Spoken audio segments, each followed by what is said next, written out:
Quand le consolateur sera venu, l'esprit de vérité, il vous conduira dans toute la vérité. Car il ne parlera pas de lui-même, mais il dira tout ce qu'il aura entendu. Et il vous annoncera les choses à venir. Il me glorifiera, parce qu'il prendra de ce qui est à moi, et vous l'annoncera. Jean 16, 13, 14.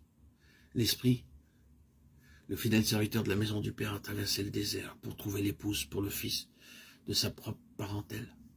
Oui, il y a lieu d'être surpris ici. Ainsi donc, puisque les enfants participent au sang et à la chair, il a également participé lui-même. Hébreux 2, 14. Car celui qui sanctifie et ceux qui sont sanctifiés sont tous issus d'un seul. Hébreux 2, 11. L'Esprit est venu obtenir maintenant cette épouse, qui soit une avec lui de sa chair et de ses os. Mais l'Esprit désire nous occuper tout le temps avec le Seigneur Jésus, en nous montrant ces choses.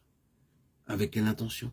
Pour que nous ne soyons pas des étrangers, quand nous le verrons, pour qu'en ce jour, nous ne sentions pas que nous sommes d'un genre et lui d'un autre, mais que ce soit, c'est le dernier pas de beaucoup d'autres qui ont conduit à celui-ci.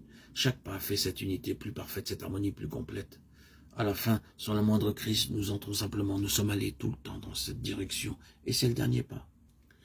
La conformité à son image, la croissance spirituelle, c'est connaître le Seigneur et devenir comme lui.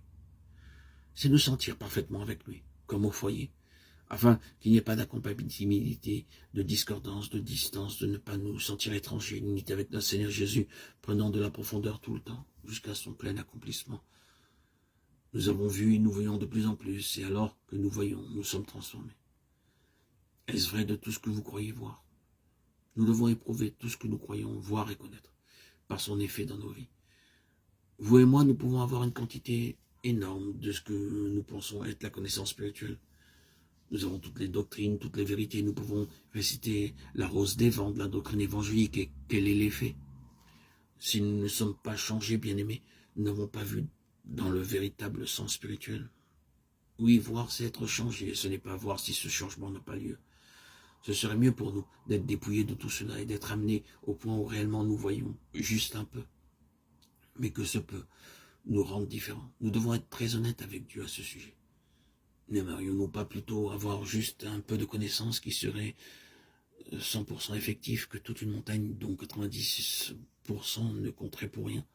Nous devons demander au Seigneur de nous préserver d'évoluer au-delà de la vie spirituelle. Je veux dire évoluer dans la connaissance, un genre de connaissance qui prétend connaître. Vous comprenez ce que je veux dire? Paul dit que voir, c'est être réellement changé, et être changé est une affaire de voir par l'Esprit du Seigneur. Donc, nous prierons pour voir. Quelques-uns d'entre nous, nous connaissons notre Bible, notre Nouveau Testament, l'Épître aux Romains, aux Éphésiens, nous pensons que nous voyons. Nous pouvions même donner des conférences sur la Bible et ses livres, sur les vérités qu'ils contiennent, et l'avons fait pendant des années.